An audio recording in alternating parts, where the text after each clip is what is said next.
Так, итог сегодняшнего дня. 91 договор, здесь, по-моему, я пересчитала, да, здесь 91, на возврат ОИК. Daudziem pirmā dzirdēšana, paldies informatīvajiem rakstiem MK Latvijā un vietējā avīzē Miljons.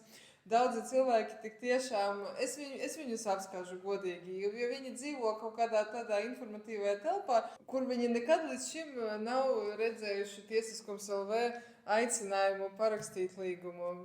Bet mēs visi esam dažādi, tas ir normāli. Спасибо всем, кто пришел, спасибо всем, кто подождал. Сегодня у нас была очередь, но, к сожалению, не без этого, потому что, я одна, вас много, но я до последнего клиента, как всегда, вы знаете, да.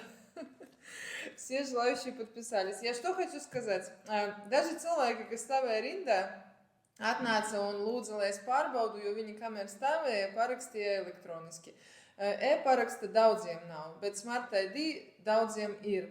Tāpēc es jūs ļoti lūdzu līdz gada beigām saviem vecākiem, kaimiņiem, rādiem palīdziet, lūdzu parakstīt līgumu elektroniski. Tas ir ļoti vienkārši izdarāms. Un viņiem nevajadzēs nekur iet, nekur stāvēt, nekur gaidīt, pārdzīvot un mierīgi parakstīts, un viss būs elektroniski jau nosūtīts uz tiesiskumu.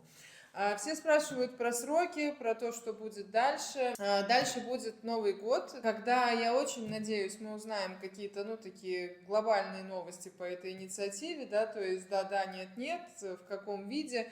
Если вдруг вы, так же, как и я, следите там, да, за новостной повесткой, то, наверное, слышали, что уже несколько партий высказывают свою такую поддержку, да, кто-то прям официально мы за, кто-то не то чтобы там позиция партии, но тоже поддерживают. Это хорошо, потому что мы все живем в Латвии, да, и знаем, что в нашей стране политически принимаются очень важные глобальные решения, а иногда, если политической воли нет, то не принимаются, даже если это там справедливо, человечно и далее по списку.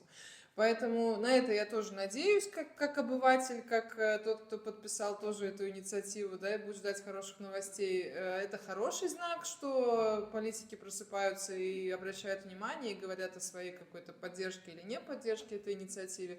Так что поживем, увидим. А у меня остается divas darba pirmdienas līdz gada beigām. Atgādinu, Bastīlijā 18 novembra 105, 107. kabinets. Tātad pirmdienās līdz gada beigām es jūs gaidīšu no 6 līdz 7, bet īstenībā līdz pēdējiem klientam, jūs jau zināt.